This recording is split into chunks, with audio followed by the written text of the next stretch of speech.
Hello friend, मैं Vinod Kumar CO success civil services classes के online platform पर आप सबका स्वागत करता हूं।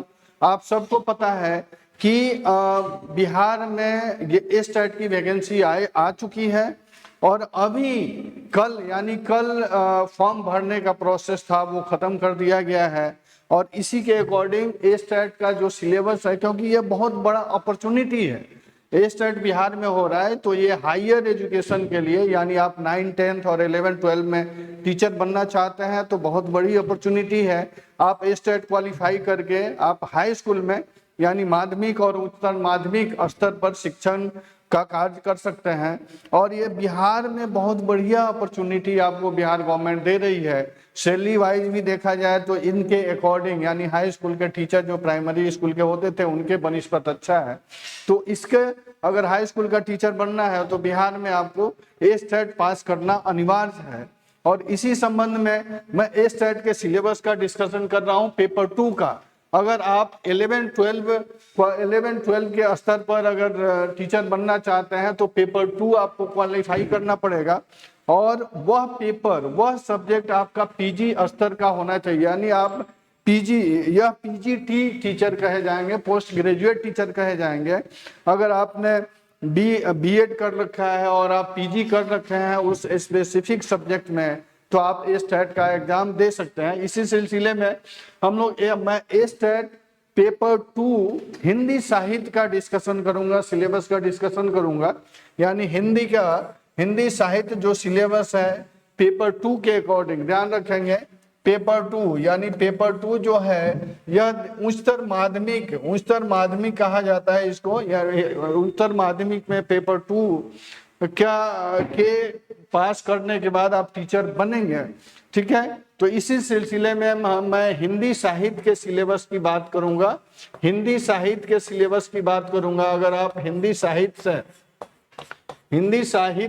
से बीएड किए हैं, पीजी किए हैं प्लस बीएड किए हैं तो आप पेपर 2 का एग्जाम दे सकते हैं। और इसी में देखा जाए सिलेबस जो है बहुत ज़्यादा बड़ा तो है लेकिन हल्का है। बड़ा इन द सेंस कि जो भी यूनिट है इसमें ज़्यादा यूनिट दिया हुआ है लेकिन कोई खास ज़्यादा डीपली नहीं है। आप पीजी लेवल के जो पढ़े होंगे उसी के अकॉर्डिंग यहाँ पे प्रश्न पूछे जाएंगे आपसे। तो उसी सिलसिले में मैं बात कर रहा हूँ यूनिट वाइज। पहला यूनिट है हिंदी साहित्य का काल विभाजन और नामकरण। यानी कहने का अर्थ है, देखिएगा यहाँ से 1 से 4 यूनिट का जो यूनिट दिया हुआ है यह पोर्शन रहेगा हिंदी साहित्य से। यह हिंदी साहित्य का इतिहास आपसे पूछा जाएगा। हिंदी साहित्य का इतिहास पूछा जाएगा और ये यूनिट हो जाएगा 1, 2 और 3 और 4। यानी कह सकते हैं यहाँ काल विभाजन, हिंदी साहित्य का काल विभाजन और इसका नामकरण कैसे पड़ा, क्या इसकी प्रवृत्ति थी, यहाँ से प्रश्न पूछे जाते हैं। फिर आप देखेंगे यह आदिकाल, यहाँ पर आदिकाल से प्रश्न पूछे जाएंगे। आदिकाल है, भक्ति काल है, रीतिकाल है। अब देखेंगे आदिकाल, भक्ति काल, रीतिकाल की प्रमुख प्रवृत्तियां और रचनाकार। यहाँ से यह देखिएगा हिंदी साहित्य के इतिहास जो स्टार्ट होता है यह आदिकाल से ही स्टार्ट होता है। और आदिकाल के कालक्रम की बात करें तो यह 700 से लेकर के 1350 ईस्वी का है। 1350 ईस्वी तक आदिकाल का समय है और यहाँ से हिंदी साहित्य की प्रवृत्ति स्टार्ट होती है। और इसी आधार पर देखेंगे इसके बाद आता है भक्ति काल। अगर मैं भक्ति काल की बात करूं तो यह 1350 से लेकर के 1650 ईस्वी का हो जाता है भक्ति काल। और इसके बाद रीतिकाल की बात की जाए तो रीतिकाल 1650 से 1850 ईस्वी का कालक्रम रीतिकाल है। यानी यहाँ रीतिकाल की प्रवृत्तियां प्रमुख हो जाती है। तो यहाँ देखेंगे भक्ति काल में जो धाराएं चलती हैं और वो 2 धाराएं होती हैं, एक निर्गुण धारा और एक सगुण धारा। तो वहां से प्रमुख कवि हैं, उनकी रचनाएं हैं, ये पूछ ली जाती हैं। रीतिकाल बहुत इंपॉर्टेंट है, यानी यहाँ की प्रवृत्ति और इनके साहित्यकार और उनकी रचनाएं पूछी जाती है। फिर आधुनिक काल की मैं बात करूं तो आधुनिक काल आप देखेंगे आधुनिक काल स्टार्ट होता है आपको 1850 ईस्वी से। 1850 ईस्वी से आज तक के समय को, आज तक के काल को हम लोग क्या कहते हैं, आधुनिक काल में रखते हैं। आधुनिक काल में रखते हैं यानी भारतेंदु युग, भारतेंदु युग से ही आधुनिक काल स्टार्ट हो जाता है। और आप सबको पता है कि भारतेंदु युग को ही हिंदी साहित्य का आधुनिक हिंदी साहित्य का प्रवेश द्वार कहा जाता है। इसलिए आप ध्यान रखेंगे आधुनिक काल में भारतेंदु युग हो जाएगा, फिर द्विवेदी युग, छायावाद, प्रगतिवाद, प्रयोगवाद, नई कविता। आधुनिक काल में यानी 1850 से आज तक का जो साहित्यिक रचनाएं हुई हैं इनको अलग अलग खंडों में बांटा गया है। और पहला खंड हो जाता है, आप देखेंगे, भारतेंदु युग, उसके बाद द्विवेदी युग, प्रगतिवाद, छायावाद, प्रगतिवाद, प्रयोगवाद, नई कविता, और उसके बाद होता है साठोत्तरी कविता। साठोत्तरी कविता और समकालीन कविताएं ये पूछी जाती हैं ये आधुनिक काल में, यहां तक आप देखेंगे। और उसके बाद आएंगे हिंदी साहित्य के गद्य विधाएं। हिंदी साहित्य में गद्य विधाएं हैं और यह गद्य विधाएं मेन रूप से आप देखेंगे यहाँ कहानी के फॉर्मेट में है, उपन्यास के फॉर्मेट में है, फिर नाटक है, निबंध है, आलोचना है, यह इंपॉर्टेंट हो जाती है। यह गद्य विधाएं हैं, यहाँ से प्रश्न बनने की संभावना ज्यादा होती है। हिंदी की गद्य जो नवीन स्वरूप है हिंदी का, वहां से भी प्रश्न बन जाता है। और नवीन स्वरूप में आप देखेंगे कि संस्मरण हो गया, रेखा चित्र हो गया, जीवनी हो गई, चयनित कहानियां। और कहानी भी आपको देखिएगा स्टेट के सिलेबस में पेपर 2 की बात की जाए तो यहाँ पर कहानी जो पढ़ने हैं वो एकदम डिफाइंड है, आपको दिया हुआ है। पहला कहानी है कानों में कंगना, उसने कहा था। दूसरी कहानी है, तीसरी कहानी है कहानी का प्लॉट, पूस की रात। आप बहुत इंपॉर्टेंट कहानी है यह। और आप देखेंगे कि यह प्रेमचंद की कहानी, प्रेमचंद के द्वारा रचित कहानियां हैं और एक कहानी संग्रह है, वहां पे आपको सारी कहानियां मिल जाएंगी। इसमें देखेंगे पूस की रात बहुत इंपॉर्टेंट कहानी है यहाँ पर। उसके बाद आप देखेंगे पंच लाइट, चीफ की दावत भी बहुत बढ़िया कहानी, आप पढ़ेंगे तो आनंद आएगा और क्वेश्चन कर सकते हैं बहुत इजी वे से। 7वां सेक्शन है, 7वें यूनिट की बात करें तो इसमें चयनित यानी उपन्यास पढ़ना है। बहुत कंसाइज उपन्यास यहाँ पर है। पहला है गोदान जो कथा सम्राट प्रेमचंद की बहुत महत्वपूर्ण ये रचना है वो गोदान। इसके बाद त्याग पत्र देख लेंगे, मैला आंचल है। चयनित नाटक की बात की जाए तो नाटक बहुत इंपॉर्टेंट है और इसमें चंद्रगुप्त नाटक है। चंद्रगुप्त नाटक आपको पढ़ लेना है। आषाढ़ का एक दिन ये भी नाटक है। 2 ही नाटक आपको पढ़ने हैं, यहाँ से प्रश्न बन जाएंगे। निबंध की बात की जाए तो यह भी बहुत कंसाइज है। यहाँ पर निबंध आपसे पूछे जाएंगे, यहाँ से प्रश्न बनेंगे। और निबंध देखेंगे आपके सिलेबस में जो दिया हुआ है वह डिफाइंड किया हुआ है इन्होंने कि कौन कौन निबंध से प्रश्न बन सकते हैं। पहला निबंध है गेहूं और गुलाब, रामवृक्ष बेनीपुरी के द्वारा रचित ये निबंध है। दूसरा है आचरण की सभ्यता, सरदार पूर्ण सिंह का ये निबंध है। नाखून क्यों बढ़ते हैं, हजारी प्रसाद द्विवेदी। श्रद्धा और भक्ति, रामचंद्र शुक्ल का बहुत प्रसिद्ध ये संकलन है, निबंध है जिसमें श्रद्धा और भक्ति इन्होंने डिफाइन किया है इसमें कि श्रद्धा क्या होता है, भक्ति कैसे होती है और इसमें कौन कौन प्रवृत्तियां काम करती है, यह पूछा जाएगा आपसे। इससे संबंधित प्रश्न होंगे। 10वें यूनिट की बात करें तो यहाँ चयनित कवि और कविताएं, जैसे देखिएगा यहाँ विद्यापति बहुत इंपॉर्टेंट कवि हैं और इनकी विद्यापति की पदावली जो है इनका संकलन है। फिर आप देखेंगे रामवृक्ष बेनीपुरी के द्वारा संकलित किया गया है पदावली से प्रश्न बनते हैं। फिर आप देखेंगे देख राधा के रूप यानी पद संख्या, यहाँ पर पद संख्या डिफाइंड किया गया है कि पदावली के कौन से पद से प्रश्न पूछे जाएंगे। जय जय भैरव पद संख्या 3 है।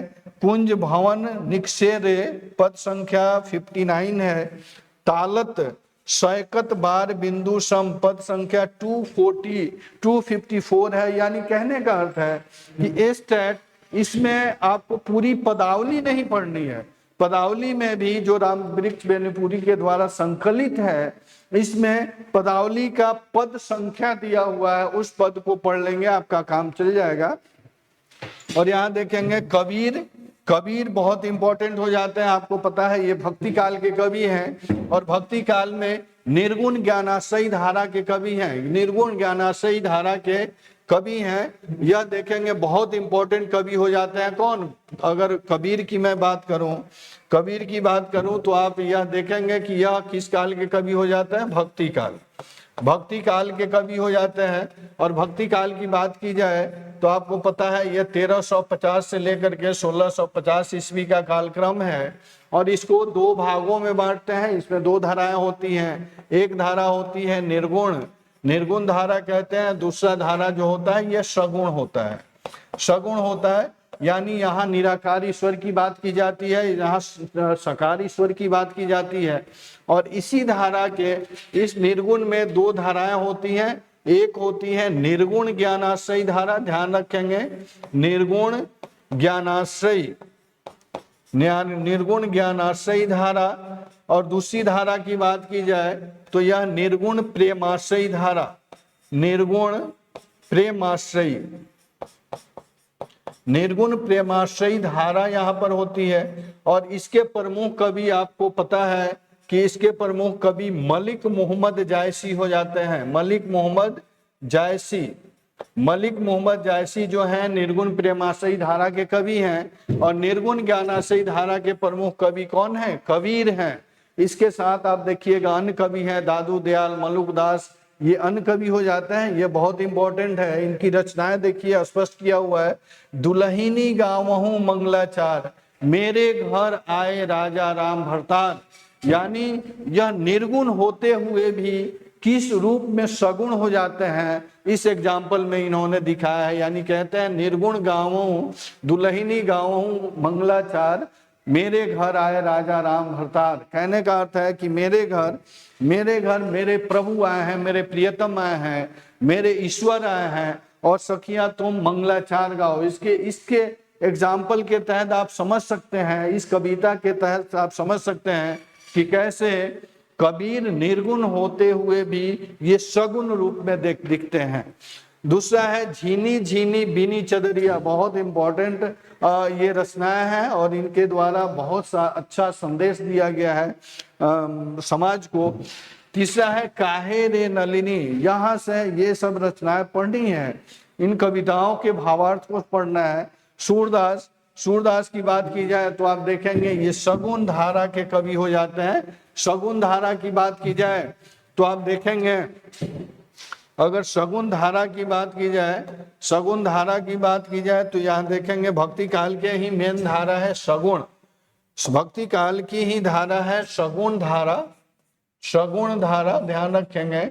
और सगुण में दो धाराएं होती हैं, एक हो जाता है राम काव्य, राम काव्य धारा, राम काव्य धारा, दूसरा होता है देखेंगे कृष्ण काव्य धारा, कृष्ण काव्य धारा, कृष्ण काव्य धारा। और राम काव्य धारा के प्रमुख कवि तुलसीदास हैं, ध्यान रखेंगे तुलसीदास, तुलसीदास हैं। और इनकी प्रमुख रचना आप सबको पता है कि रामायण है।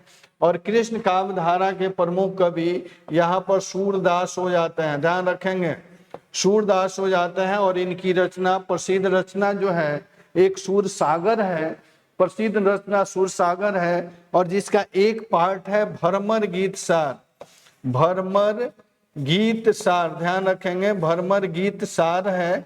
और यह प्रमुख रचना है, यहीं से प्रश्न बनने की प्रवृत्ति रहती है। यहीं देखेंगे भ्रमर गीत सार आपसे पूछा जाएगा, भरमर गीत सार पूछा जाएगा, इनकी कविता पूछ ले जाएंगे। यानी यह देखेंगे सूरदास के द्वारा रचित, सूरदास के द्वारा रचित यह एक कविता संग्रह है, जिसमें भौरा के माध्यम से संदेश देने की इन्होंने कोशिश की है। यह बहुत इंपॉर्टेंट रचना है, इसको पढ़ना है। दूसरे रचना की बात करें तो आप देखेंगे जायसी को अभी मैं बात किया कि यह निर्गुण प्रेमाश्रयी धारा के कवि हैं। ध्यान रखेंगे जायसी जो है यह निर्गुण प्रेमाश्रयी धारा के कवि हैं, प्रेमाश्रयी धारा के कवि हैं। और इनकी रचना देखिए नागमती वियोग खंड, यानी जायसी की प्रमुख रचना जो है आप देखेंगे वहां से एक खंड आपसे पूछा जा रहा है, नागमती वियोग खंड से प्रश्न बनने की संभावना ज्यादा होती है। इसके बाद आप देखेंगे रामचरितमानस तुलसीदास की रचना है, तुलसीदास की रचना है। और अभी मैं आपसे चर्चा किया कि तुलसीदास जो है यह भक्ति काल के राम काव्य धारा के कवि हैं, भक्ति काल के ये राम काव्य धारा के, ध्यान रखेंगे राम काव्य धारा के कवि हैं। और इनकी प्रमुख रचना रामचरितमानस है। और रामचरितमानस में केवल अयोध्या कांड, देखिएगा रामचरितमानस में केवल अयोध्या कांड आपको पढ़ना है। यहाँ मैथिली शरण गुप्त की रचना है, दोनों ओर प्रेम पलता है। रामधारी सिंह दिनकर को पढ़ना है, इनकी रचना है हिमालय। सूर्यकांत त्रिपाठी निराला की रचना वह तोड़ती पत्थर, यह बहुत इंपॉर्टेंट रचना है, इसको पढ़ना है। दूसरे हैं जयशंकर प्रसाद, इनकी रचना है तुमुल कोलाहल, इसको पढ़ लेना है। तीसरे हैं केदारनाथ अग्रवाल, यानी आप देखेंगे ये सारे कवि जो हैं यह आधुनिक काल के कवि हैं, आधुनिक काल के ये सारे कवि हैं। और इनकी एक एक रचनाएं पढ़ लेनी है। नागार्जुन शासन की बंदूक, इनकी रचना है शासन की बंदूक, यह बहुत इंपॉर्टेंट रचना है, इसको भी पढ़ना है, यहाँ से प्रश्न बनते हैं। आरती प्रसाद सिंह की एक रचना है जीवन का झरना है, आरती प्रसाद सिंह की प्रमुख रचना है, ध्यान रखेंगे जीवन की झरना। और ये आधुनिक काल का अर्थ है ये समकालीन कविता काल के कवि हैं। जानकी बल्लभ शास्त्री की एक रचना है मेघगीत, ध्यान रखेंगे जानकी बल्लभ शास्त्री की एक रचना है मेघगीत, यहाँ से प्रश्न बनने की संभावना होती है। और यहाँ देखेंगे 11वें यूनिट की बात करें तो 11वें यूनिट में काव्य शास्त्र का अर्थ है, यानी यह व्याकरण खंड से यहाँ से पूछ लिया जाएगा, ध्यान रखेंगे व्याकरण खंड से पूछ लिया जाएगा। हालांकि पूरा व्याकरण आपको नहीं पढ़ना है, बहुत कंसाइज है। यहाँ पे देखेंगे रस, अलंकार, छंद। इसके बाद 11वां खंड में अलग से यहाँ व्याकरण दिया गया है, बहुत सिंपल व्याकरण होते हैं, बचपन से आप पढ़ते आए होंगे, उसी को रिकॉल कर लेंगे, प्रश्न बन जाएगा। पहला है सर्वनाम, संधि, समास, उपसर्ग, प्रत्यय, पर्यायवाची शब्द, विलोम शब्द, वाक्य संबंध, यानी व्याकरण में ये सारे सब टॉपिक दिए हुए हैं। प्रमुख हिंदी पत्र की बात करें, पत्र पत्रिकाएं जो हिंदी में बहुत इंपॉर्टेंट पत्र पत्रिकाएं हैं, जो इन्होंने हिंदी साहित्य का आधार स्तंभ तैयार किया है, इनको पढ़ना है। पुरस्कृत रचनाएं, राजभाषा और राष्ट्रभाषा बहुत इंपॉर्टेंट सेक्शन है। यानी देखिएगा यहाँ टोटल पेपर 2 में हिंदी साहित्य का सिलेबस जो पेपर 2 का है यह 15 खंडों में बांटा गया है, ध्यान रखेंगे 15 खंडों में। यानी कहने का अर्थ है यह आदि काल से लेकर के आधुनिक काल तक के जितने रचनाकार हैं सबको इसमें समाहित कर दिया गया है। और इनकी रचनाएं इंपॉर्टेंट हो जाती है। देखिएगा यहाँ आप इनके प्रवृत्ति को समझ लेंगे, इनके कंसेप्ट को समझ लेंगे तो रचना समझने में बहुत आसान होगा, वह रटने की आवश्यकता नहीं होगी। तो इसको और देखिएगा सबकी एक एक रचनाएं यहाँ पर इंपॉर्टेंट है, सब यह क्लियर कर दिया है इन्होंने इस सिलेबस में कि कहाँ से प्रश्न आपके पूछे जाएंगे। इसके अलावा आप ध्यान रखेंगे यानी सब्जेक्ट स्पेसिफिक जो होगा यहाँ से आपके 100 नंबर के प्रश्न होंगे, 100 नंबर के प्रश्न होंगे, 100 मार्क्स के, ध्यान रखेंगे 100 मार्क्स के प्रश्न होंगे। इसके अलावा 50 नंबर का जो प्रश्न होगा यह सेकेंड यूनिट में होगा और यहाँ पर टीचिंग स्किल से प्रश्न पूछा जाएगा। यानी यह होगा आर्ट ऑफ टीचिंग और अदर स्किल्स की बात यहाँ पे की जाएगी। यहाँ पे देखेंगे आर्ट ऑफ टीचिंग का अर्थ है पेडागोजी से प्रश्न पूछा जाएगा, और यहाँ आर्ट ऑफ टीचिंग और अदर स्किल से 50 प्रश्न पूछे जाएंगे, जिसमें आर्ट ऑफ टीचिंग से 30 प्रश्न होगा, आर्ट ऑफ टीचिंग से 30 प्रश्न होगा और अदर स्किल से 20 प्रश्न होगा। अदर स्किल का अर्थ है जनरल स्टडीज, ईवीएस से प्रश्न पूछे जाते हैं। फिर इसके बाद आप देखेंगे कि यहाँ रीजनिंग से प्रश्न पूछे जाते हैं, थोड़े बहुत मैथ से प्रश्न पूछे जाते हैं, यानी चारों सेक्शन से मिला करके 20 मार्क्स के 20 मार्क्स के प्रश्न पूछे जाएंगे। आर्ट ऑफ टीचिंग की बात की जाए तो यहाँ पर देखेंगे यानी टीचिंग मेथोलॉजी से प्रश्न पूछे जाएंगे, जिसमें टीचिंग लर्निंग प्रोसेस है, इसका मीनिंग क्या होता है, प्रोसेस, कैरेक्टरिस्टिक, टीचिंग ऑब्जेक्टिव के साथ इंस्ट्रक्शनल ऑब्जेक्टिव यहाँ से पूछे जाएंगे, यानी यह मीनिंग, टीचिंग का मीनिंग क्या है, इसके कितने टाइप्स हैं, ब्लूम्स क्या है, टेक्सोनॉमी यानी कितने प्रकार के होते हैं, टीचिंग मेथड बहुत इंपॉर्टेंट है, इसके types, character, merit demerit of methodology, lesson plan, type of formative और वेरियस मॉडल, यानी अनफॉर्मेटिव और फॉर्मेटिंग मॉडल होते हैं, उनमें क्या डिफरेंस है, वो वहां से प्रश्न बनने की संभावना होती है। माइक्रो टीचिंग, इंस्ट्रूमेंटल एनालिसिस, यहाँ से प्रश्न बनते हैं। छठा देखेंगे इफेक्टिव इकोसिस्टम ऑफ क्लासरूम, यानी क्लासरूम में किस तरह का सिस्टम ऑर्गेनाइज किया जाए, पर्यावरण एस्टेब्लिश किया जाए ताकि वो इफेक्टिव हो। Text book of library, quality of teacher, evolution and assessment of learning, curriculum, factor affecting teaching and learning, teaching aids and hands on learning, यह बहुत इंपॉर्टेंट है। यानी कह सकते हैं ये सारे जो 12 सब सेक्शन दिए गए हैं, जो टीचिंग मेथोलॉजी से प्रश्न पूछे जाएंगे, और यह टीचिंग मेथोलॉजी से आपको 30 नंबर के प्रश्न पूछे जाएंगे, ध्यान रखेंगे। यहाँ से टीचिंग मेथोलॉजी से 30 नंबर के 30 मार्क्स के प्रश्न पूछे जाएंगे। इसके अलावा 20 मार्क्स का जो होगा ये अदर स्किल में आप देखेंगे कि जनरल नॉलेज हो गया, जनरल नॉलेज बहुत इंपॉर्टेंट हो जाता है। इन्वायरमेंटल साइंस, यानी आप कह सकते हैं ईवीएस हो गया।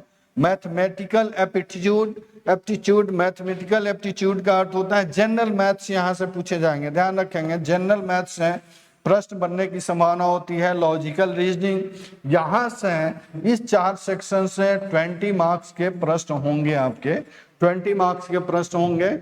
और ध्यान रखेंगे कि हमारी संस्था यानी श्योर सक्सेस जो है, यह तुरंत स्टेट की बैच लेकर के आ रही है, पेपर 1 और पेपर 2 दोनों की। आप जिस सब्जेक्ट के हैं वह हमारे संस्था से जुड़ सकते हैं, हम लोग प्रॉपर क्लास देंगे, क्लास के साथ साथ टेस्ट भी ऑर्गेनाइज करेंगे, टेस्ट लेंगे प्रॉपर। उसके बाद आपको मटेरियल भी दिया जाएगा, रिटन फॉर्मेट में होगा, प्रिंटेड फॉर्मेट, पीडीएफ फॉर्मेट में भी मटेरियल होगा, प्रिंटेड फॉर्मेट में भी होगा, ये सारे आपको प्रोवाइड किए जाएंगे।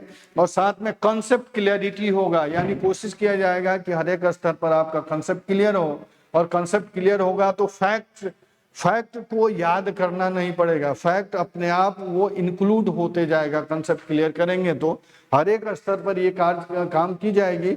और आप हमारे संस्था से आपका कोई भी सब्जेक्ट हो, जो स्टेट पेपर 1 और पेपर 2 के सब्जेक्ट डिफाइन किए गए हैं, उसमें से अगर कोई भी सब्जेक्ट हो तो हमारे इंस्टीट्यूट से जुड़ सकते हैं, हमारे संस्था से जुड़ सकते हैं और लाभ उठा सकते हैं। आप जो नंबर डिस्प्ले हो रहा है उस नंबर पर आप कॉल करें, व्हाट्सएप करें, और कोई भी जानकारी लेना है तो आप ले सकते हैं। फिर मिलते हैं अगले वीडियो के साथ, तब तक के लिए धन्यवाद, थैंक यू।